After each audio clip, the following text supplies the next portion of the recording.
This is Salprovino, and I wrote the book Speak Better English. This morning we're going to have a look at 10 quick questions and answers which will help you with your TOEFL questions. If you study these 10 questions and study them often, you will find that your understanding of English will improve, and also you will improve the sentence understanding. When someone is speaking, it will be better for you. So let's start, shall we? Are you ready? Pen and paper, or just use your memory? First of all, question 1.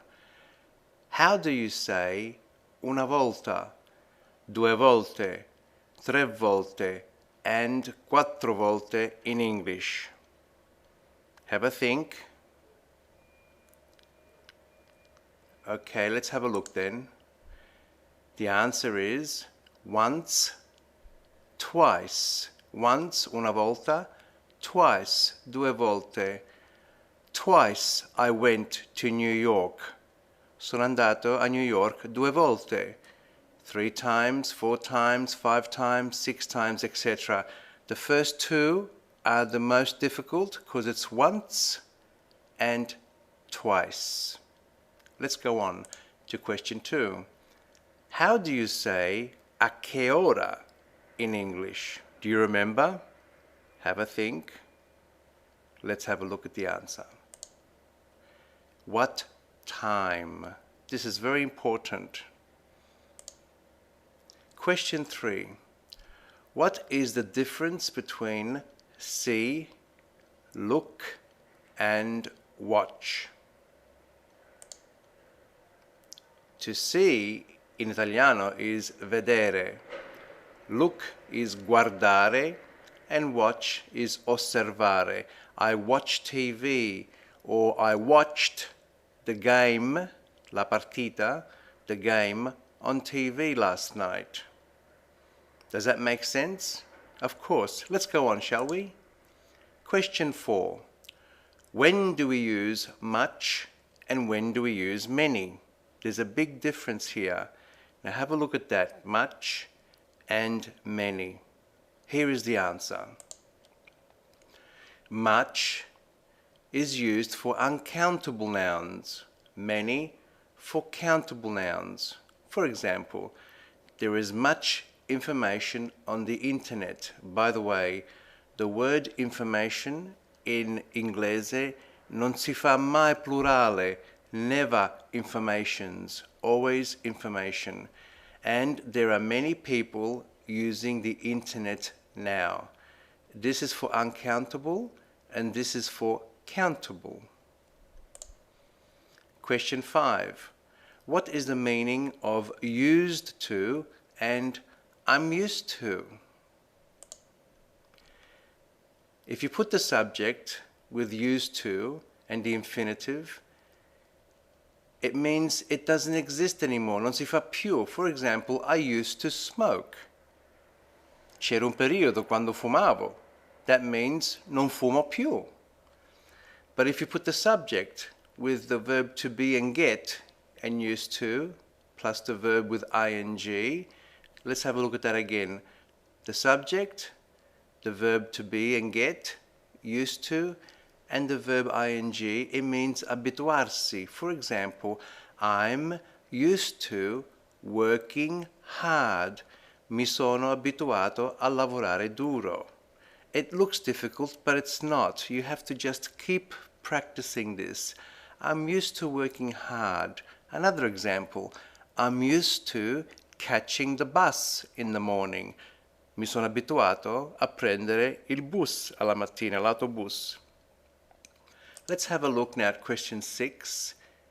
Name at least 6 adverbs of frequency. Say avverbi di frequenza. Let's see if we can get at least 6. Have a think. Do you remember some? Okay, let's have a look at the answers. And this is how you learn, by also looking and repeating. Repetition is the mother of learning. Here we go. Some to consider: usually, often, In the old days, they used to say often. Now they say often. Sometimes, hardly ever, ever, never, normally, regularly, rarely, seldom, once, twice. Remember once, una volta, twice, due volte? They are adverbs of frequency. Check your dictionary for meanings. Question 7. When do you use the words quite and enough? And what does it mean, quite and enough? Quite comes before the word. For example, quite cool, abbastanza fresco. Enough comes after the word. It's cool enough. It also means in Italiano abbastanza fresco. But both are adjectives that mean abbastanza. One goes before the word, one goes after the word. Ti piace? Good enough. What two meanings does the word to have? Let's have a look. The adverb to and an adjective together means troppo. It's too hot today. Oggi fa troppo caldo. The word to at the end of a sentence means anche, pure. Me too vuol dire anch'io. What do the modal verbs could, should, and would indicate? It is important for you to understand this, particularly for the TOEFL exam. Could, should, and would. What do they mean? What do they indicate? What are they trying to show? You could, potresti. I would, vorrei. He should, dovrebbe. It's the probability of a future action. This is important because even in conversation and comprehension, this will come up. So you need to understand that could, would, and should is about the probability of a future action. And of course, finally, question 10. What is the English equivalent of the Italian verb attendere? Come si dice attendere in inglese? Do you know or do you remember? Right, to wait. I wait at the bus stop. You don't say to people, I attend for you.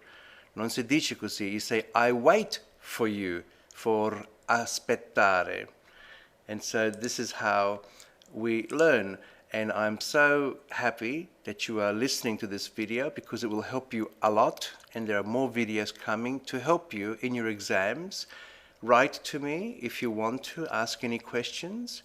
And please remember that you must exercise. Bisogna esercitare sempre, regularly, often, and do it as often as you can. Until next time, bye for now.